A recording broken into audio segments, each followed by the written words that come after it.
The Crithian delegation had made their position clear. Humans were weak, fragile, unsuited for the harsh realities of frontier colonization.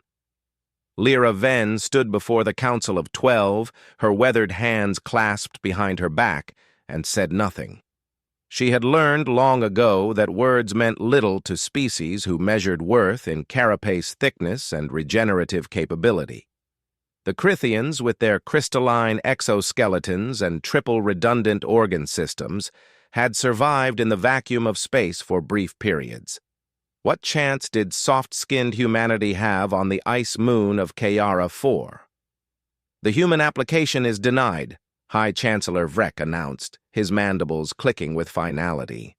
Your species lacks the biological fortitude required for Class V hostile environments. Lyra had expected this. She'd also expected what came next. However, Vrek continued, we acknowledge your species' curiosity. You may send a single observer to document our colony's establishment. Consider it educational. 6 months later, Lyra found herself on Kayara 4, watching the Crithians build their crystalline structures across the frozen wasteland. The moon's surface temperature hovered at -160 Celsius. The atmosphere, while technically breathable, contained trace elements that would corrode Crithian exoskeletons over decades.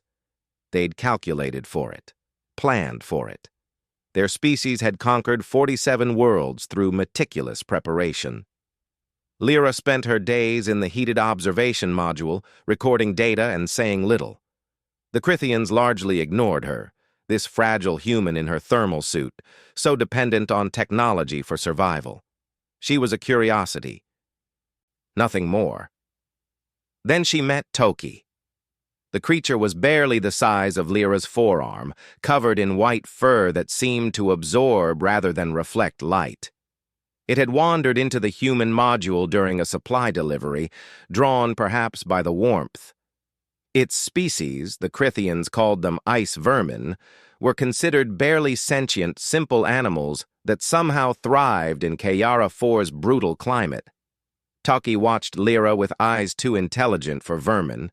When she offered a ration bar, the creature took it gently, without fear. A week later, Toki brought her cub. The cub was smaller, frailer, with fur that hadn't yet fully developed. It shivered despite the module's warmth. Lyra understood immediately. Toki was asking for help. I'm not supposed to interfere with local fauna, Lyra murmured. But she was already checking the cub's vital signs with her medical scanner. Malnutrition, parasitic infection. Without intervention, the cub would die within days. Lyra treated the cub. Toki stayed. 3 months into the colony's establishment, disaster struck. A seismic event, unpredicted by Crithian geological surveys, fractured the ice shelf beneath the primary settlement. Structures collapsed. Crithians, for all their biological superiority, flailed in the sub-zero water that erupted from below. Their exoskeletons, evolved for dry environments, became anchors, dragging them down. Lyra was 17 kilometers away, conducting atmospheric readings at a research outpost. She saw the emergency signals light up her console like dying stars. She could have stayed safe. Should have stayed safe. The Crithians had made it clear. She was an observer, nothing more. Her species was too weak to help. Lyra grabbed her emergency kit and ran toward the disaster. The journey should have killed her. Temperature dropping to -180. Wind speeds that would flay exposed skin in seconds. Her thermal suit groaned with the strain. Ice crystals formed on her faceplate faster than the heating elements could melt them. She found them at the river's edge. Not Crithians, but Toki and her cub, cut off by the fractured ice. The mother was frantic, trying to guide her child across the unstable surface. The cub, still weak from its earlier illness, moved too slowly. Lyra didn't think. She stepped onto the ice. Behind her, through the blizzard, she could hear the Crithian rescue teams arriving. Advanced equipment, proper protocols. They would save their own. They didn't need her help there. But Taki and her cub? They were vermin. Unimportant. The ice groaned beneath Lyra's boots. Each step was a calculated risk, weight distributed, moving quickly but not too quickly. She'd grown up on Europa Station, learned ice walking before she learned algebra. The Crithians had never thought to ask about her childhood. She reached Taki just as the cub broke through a weak point. The little creature splashed into water cold enough to stop a human heart in 90 seconds. Lyra plunged her arm in, thermal suit screaming warnings, grabbed the cub by its scruff and threw it toward solid ground.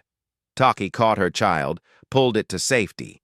The ice beneath Lyra's feet split with the sound of worlds ending. She fell. The cold was absolute. Her suit's heating system failed instantly. She should have died.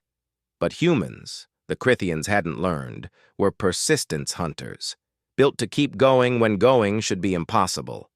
Lyra's ancestors had walked across ice ages, had survived when stronger species perished. Biology wasn't just about armor and redundancies. Sometimes it was about stubborn, irrational refusal to quit. Her hand found a grip, then another. The suit was dead weight now, so she triggered the emergency release. Temperature meant nothing if you were moving, burning, fighting. She climbed. She emerged 90 seconds later, hypothermia setting in, lips blue, but alive. Taki was there, pressing her warm body against Lyra's shaking form. The cub joined, their combined heat a tiny sun against the cold. The Crithian rescue team found them 10 minutes later. High Chancellor Vrek himself supervised Lyra's medical treatment, his mandibles silent for once. When Lyra had recovered enough to speak, Vrek asked the question that would change humanity's future. Why did you do it? They were nothing. Animals. Your death would have served no purpose. Lyra looked at Toki and her cub, curled together in the corner of the medical bay. Purpose, she said quietly, isn't something you calculate. It's something you choose. 6 months later, the Council of 12 approved humanity's application for frontier colonization. Not because humans were strong, they weren't.